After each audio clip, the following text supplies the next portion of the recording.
신앙 고백 우리 하겠습니다.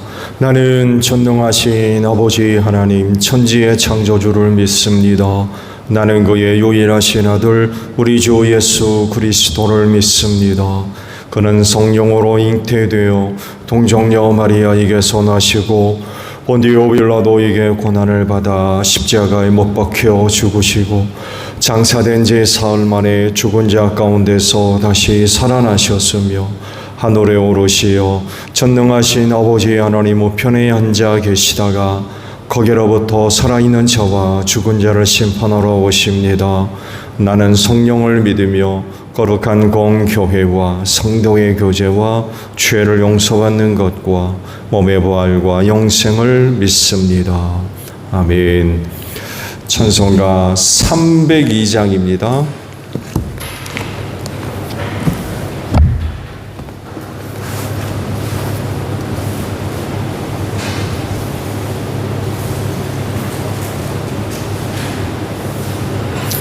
찬송가 302장이에요.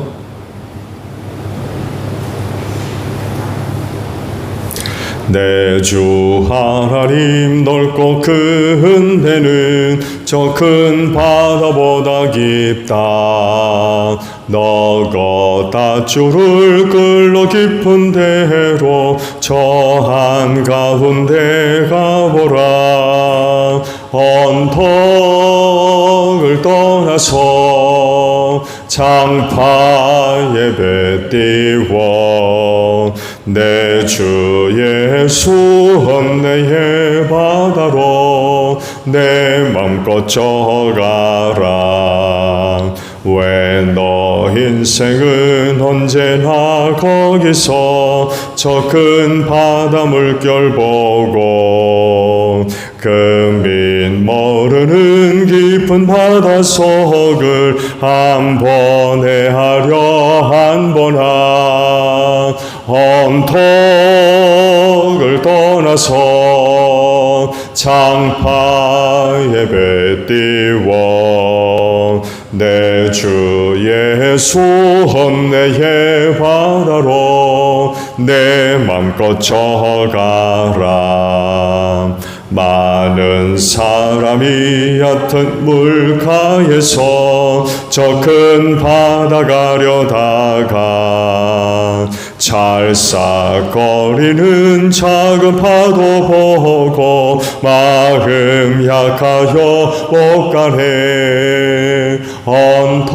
언덕을 떠나서 장파에 배 띄워 내 주 예수 은혜의 바다로 내 맘껏 져가라. 자 곧 가거라 이제 곧 가거라 저 큰 은혜 바다 향해.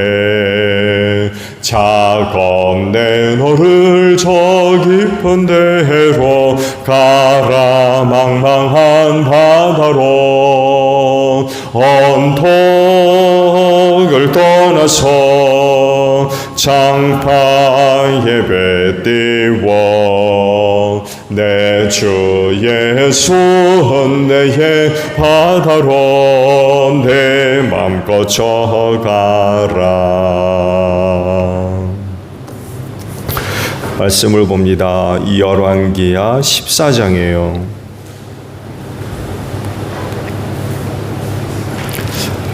열왕기하 14장 1절에서 16절까지 보겠습니다.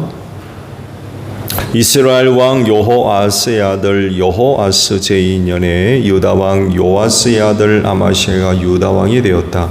그는 25살의 왕위에 올라 예루살렘에서 29해 동안 다스렸다. 그의 어머니 여호아따는 예루살렘 태생이다. 아마시아는 주님께서 보시기에 올바른 일을 하기는 하였으나 그의 조상 다윗만큼은 하지 못하였고 아버지 요아스가 한 것만큼 하였다. 그리하여 산당은 제거되지 않은 채로 백성은 여전히 산당에서 제사를 드리며 분향을 하고 있었다. 왕권을 확고 확고하게 장악한 다음에 아마시아는 부왕을 살해한 신하들을 처형하였다. 그러나 그는 처형한 신하의 자녀는 죽이지 않았다. 그것은 모세의 율법서에 기록된 말씀을 따른 것이다.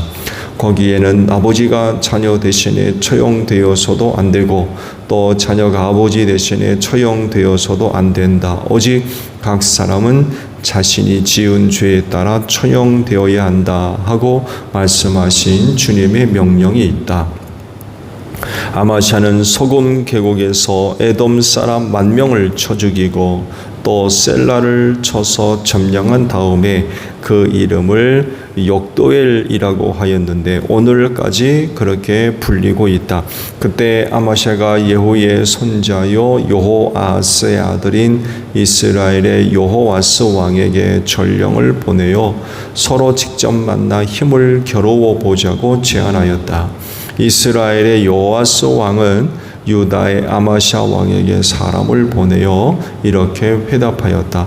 레바논의 가시나무가 레바논의 백향목에게 전가를 보내어 백향목의 딸을 며느리로 달라고 청혼하는 것을 보고 레바논의 들짐승이 지나가다가 그 가시나무를 짓밟은 일이 있다. 네가 에돔을 쳐서 이기더니 너무 오만해진 것 같다. 차라리 왕궁에나 머물면서 내가 누리는 영광을 만족하게 여겨라. 어찌하여 너는 너 자신과 유다를 함께 멸망시킬 화근을 스스로 불러들이느냐. 그러나 아마샤가 끝내 듣지 않자 이스라엘의 요아스 왕이 올라와서 유다 왕 아마샤를 맞아 유다의 영토인 베세메스에서 대치하였다. 그러나 유다 군대는 이스라엘 군대에게 피하여 뿔뿔이 흩어져 각자 자기 집으로 도망하였다. 이스라엘의 여호아스 왕은 베세메스에서 아하시야의 손자요 요아스의 아들인 유다의 아마샤 왕을 사로잡아서 예루살렘으로 들어왔다. 그는 예루살렘 성벽을 에브라임 문에서부터 성 모퉁이 문에 이르기까지 400자를 허물어 버렸다. 그는 또 주님의 성전과 왕궁의 보물 창고에 있는 금과 은과 모든 그릇을 약탈하고 사람까지 볼모로 잡아서 사마리아로 돌아갔다.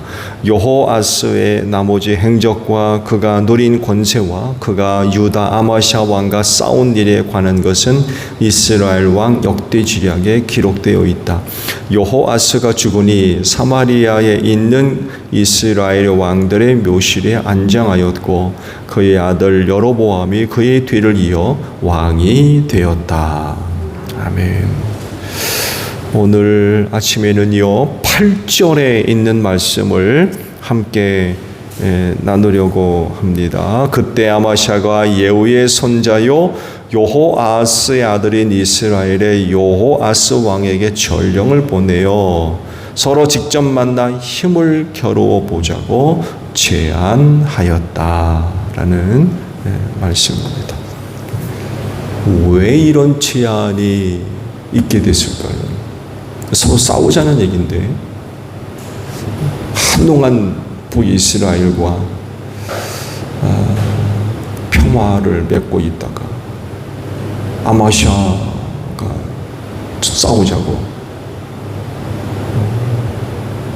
사람을 보내가지고 전쟁을 거는 거죠. 왜 이런 제안이 생기게 되었을까요? 그리스도인은 하나님의 일꾼으로서 선하게 쓰임 받는 사람들이겠지요.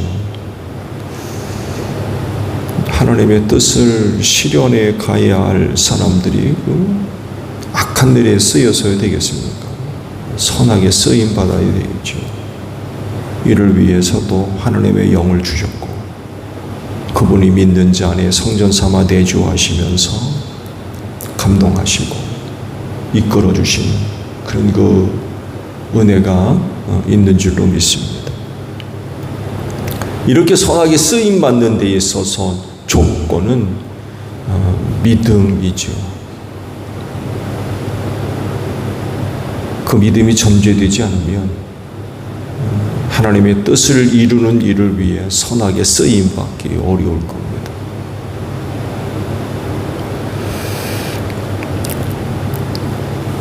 남유다 왕 그 아마샤와 관련된 말씀들이죠. 역대서에도 이 사건이 기록되어 있는데 열왕기서에 기록되어 있는 말씀보다도 좀 상세하게 그 배경들이 쭉 기록되어져 나오고 있습니다. 역대하에 있는 그 말씀을 보게 되면은 아마샤가 에돔과의 전쟁을 위해서 군대를 일으킵니다. 남유다에 있는 군대를 일으켰는데 잘 조성합니다. 에돔과의 전쟁을 위해서 잘 준비를 해요. 근데 이것 갖고 부족한 것 같아가지고 북이스라엘에서 용병을 구입해서 옵니다. 은 100달란트를 들여가지고 북이스라엘에서 용병을 사들입니다. 이렇게 해서 이제 에돔을 공격하려고 했던 거죠. 그런데 그 일을 두고 하나님의 사람이 찾아와가지고는 하지 말라고 그러죠. 하나님께서 북이스라엘 사람들과 함께 하지 않는다고. 이유는 간단합니다. 우상숭배하는 사람들이었기 때문에 하나님이 기뻐하지 않는다는 거예요. 그들과 함께 연합군을 형성해가지고 에돔을 치는 건 이건 하나님이 기뻐하는 일이 아니다. 그 말을 듣습니다. 아마샤가. 그리고는 그들을 돌려보내요. 아마샤가 이제 남유다만의 군대를 데리고 에돔을 공격해서 승리합니다. 성공적으로 잘 정벌을 해요. 근데 문제는 뭐냐면 그렇게 왔던 북이스라엘 사람들이 돌아가면서 남유다를 또 습격을 합니다. 기분이 나빴던 거죠. 그런 전쟁을 통하여서 부를 축적하는 하나의 수단이었거든요. 고대 사회에서는 이제 돈을 받고 용병으로 왔지만 남다른 기대가 있었던 거죠. 에돔과의 전쟁에 참여해서 재산 좀 불려볼까. 돈벌이를 하나의 수단이 됐던 거죠. 근데 그걸 못하고 그냥 돌아가게 되니까 상당히 감정적으로 상했던 것 같아요. 그냥 돌아가지 않고 아마샤가 군대를 이끌고 나간 사이 남유다의 몇몇 지역을 텁니다. 이 사람들이. 그런 그 내용들이 기록되어 있어요. 아마샤가 에돔을 정벌하고 돌아오면서 무슨 짓을 하냐면 그들이 섬기는 우상 하나를 갖고 들어와요. 그리고는 돌아와가지고 에돔이 섬겼던 우상을 숭배하는 거예요. 아마샤가 다윗처럼 섬기지는 않았지만 그의 아버지만큼은 했다고 그래요. 그러니까 에돔과의 전쟁을 벌이면서 우상을 갖고 들어오면서 하나님을 버렸던 것 같아요. 그러니까 처음 신앙을 버린 거죠. 그래도 처음에는 하나님을 잘 섬기는 듯 보였는데 이 시간이 지나면서 우상 숭배자가 돼버렸던 거죠. 이것을 두고 한 예언자가 찾아와가지고는 책망을 하죠. 자기 나라도 못 지킨 신을 데려와가지고 섬기느냐고. 그렇잖아요. 에돔이 유다와 싸워가지고 졌잖아요. 그 에돔이 섬기는 신이었거든요. 그걸 얘기하는 거예요. 자기 백성도 못 지키는 신을 데리고 와서 섬기느냐고. 책망을 한 거예요. 아마샤가 굉장히 기분 나쁘게 듣죠. 우리 가운데 누가 너를 우리의 그런 그 조언자로 삼았느냐고 하면서 소리 지르고 난리를 칩니다. 그 이야기를 듣고는 예언자가 하나님께서 왜 당신을 멸망시키려고 하시는지 내가 알겠다고 그런 말을 합니다. 그러니까 예언자가 찾아와서 그런 이야기를 할 땐 그에게 벌써 하나님의 말씀이 임했던 것 같아요. 우상 숭배하는 아마샤를 내가 심판하겠다. 그런 그 말씀을 두고 찾아와가지고 아마샤의 죄를 책망했던 거죠. 그게 이제 마지막 기회였던 것 같아요. 예언자의 그 말을 듣고 회개했어야 되는데 회개는 하지 않고 그런 말을 하는 예언자를 책망하는, 그런 말을 못하게 하는 그런 그 모습을 보여주거든요. 그러니까 회개하지 않는 거예요. 자기 죄를 깨닫고 회개를 해야 되는데 그렇게 반응을 하니까 회개를 하지 않는 거죠. 그러면서 아마샤가 보인 모습이 바로 이제 오늘 주신 말씀이에요. 북이스라엘 여호와스와 한번 붙어보자. 그 사건이 나온 거예요. 그 뒤에. 그러니까 북이스라엘과 전쟁하려고 했던 그 마음을 누가 주신 거예요? 하나님이 주셨던 거예요. 우상숭배자 아마샤를 하나님께서 심판하시려고 헛된 마음을 주셨던 거예요. 헛된 마음. 해서는 안 된 전쟁이었는데 하나님께서 그를 심판하시려고 해서는 안 되는 전쟁을 벌이도록 그 마음을 움직이셨던 거죠.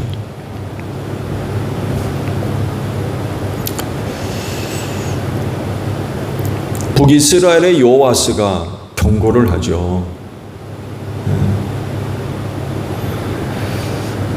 충고를 듣지 않습니다. 그러니까 그렇게 한번 아마샤가 품었던 그 마음을 버리지 않은 거예요. 내가 이번 전쟁 벌이면 틀림없이 이기겠다. 그런 그 흔들리지 않는 그런 그 마음을 아마샤가 갖고 있었던 거죠. 여호와스가 충고를 해도 안 듣는 거예요. 결국 이제 싸움을 하죠. 하나님께서 아마샤를 심판하시려 하시고 그 일을 계획하셨는데 그 아마샤가 이기겠습니까? 못 이기지. 이 전쟁에서 패하고는 포로로 붙들려요. 그리고는 예루살렘까지 쳐들어와 가지고는 성벽을 다 헐어버리고 성전과 왕실에 있는 은금 다 털어갑니다. 그리고는 결국 신하들의 배반에 살해당하죠. 그렇게 해서 비참한 최후를 맞이하게 되죠. 아마샤가 끝내 그렇게 망할 수밖에 없었던 근본적인 이유 하나입니다. 하나님을 섬기던 자가 하나님을 버리고 우상 숭배에 빠진 죄 때문에 그래요. 말씀을 드린 대로 처음에는 그래도 하나님을 섬기는 그런 그 신앙을 갖고 있었지만 그게 끝까지 지켜지지를 못했던 거죠.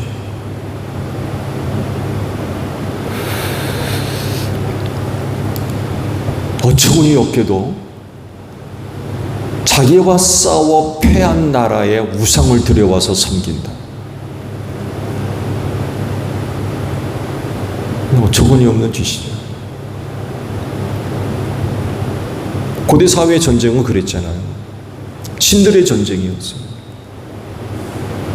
그 전쟁에서 이기면 우리의 신이 이긴 거고 지면 상대방의 신이 이긴 거고 신들의 전쟁이었어요. 신들의 싸움으로 봤고. 근데 패한 나라의 신을 가지고 와서 섬긴다는 것은 이건 말도 안 되는 그런 그 짓을 아마샤가 벌이고 있었던 거죠. 예언자가 와서 책망을 해도 듣지도 않고 결국 헛된 욕심, 헛된 마음을 품게 만드시고 북이스라엘로 하여금 징계하시는, 심판하시는 그런 그 일을 벌이셨던 거죠.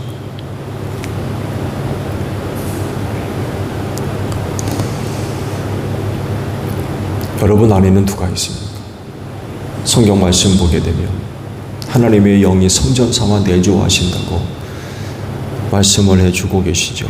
그래서 하나님의 뜻을 이루시려고 믿는 자 안에 내주하시는 하나님의 영이 그 마음을 감동시키시고 이끄시는 줄로 믿습니다.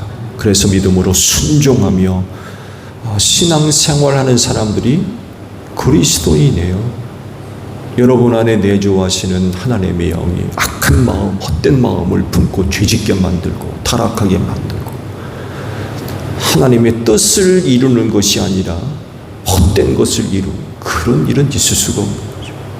구원받아서 하나님의 자녀된 자들, 하나님의 일꾼된 자들을 쓰시는데 아마샤와 같이 헛된 마음을 주어서 죄짓게 만들고 타락시키고 하나님의 심판을 초래하는 그런 일은 하시지 않죠.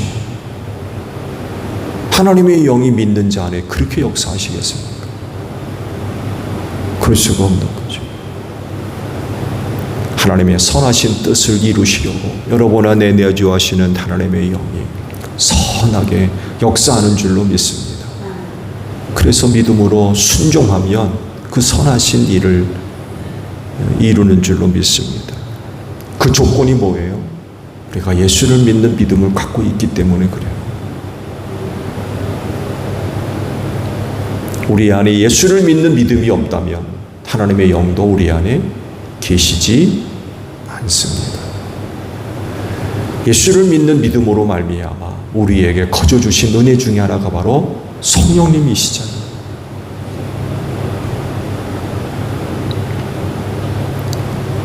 그 성령님의 역사하심의 천재는 무엇보다도 예수를 믿는 믿음이라는 거죠. 예수를 믿는 믿음이 있는 것을 전제로 해서 하나님의 영이 그 안에 거하서 감동하시고 선한 길로 이끄시는 거죠. 그렇게 함으로써 하나님의 귀하신 뜻을 이루도록 하십니다. 선한 역사죠. 선한 역사. 근데 아마샤는 그게 아니었던 거예요. 그를 심판하시려고 헛된 생각을 품게 하시고 결국에는 하나님의 심판으로 멸망당하는 그런 그 종말을 초래하고 말았죠. 하나님께서 여러분 모두를 선하게 사용하실 줄로 믿습니다. 그분의 자녀의 일꾼이 되었기 때문에 그래요. 이를 위해서 여러분 안에 하나님의 영이 거하시고 때때로 여러분의 마음을 움직이시고 감동하시며 이끌어 주실 때 믿음으로 순종하는 여러분들이 되시기를 바랍니다. 그래서 하나님의 선하신 뜻을 이루어 가는데 쓰임받는 여러분들이 되시기를 바랍니다. 주기도문합니다. 하늘에 계신 우리 아버지, 아버지의 이름을 거룩하게 하시며 아버지의 나라가 오게 하시며 아버지의 뜻이 하늘에서와 같이 땅에서도 이루어지게 하소서. 오늘 우리에게 일용할 양식을 주시고 우리가 우리에게 잘못한 사람을 용서하여 준 것 같이 우리 죄를 용서하여 주시고 우리를 시험에 빠지지 않게 하시고 악에서 구하소서. 나라와 권능과 영광이 영원히 아버지의 것입니다. 아멘. 기도하겠습니다.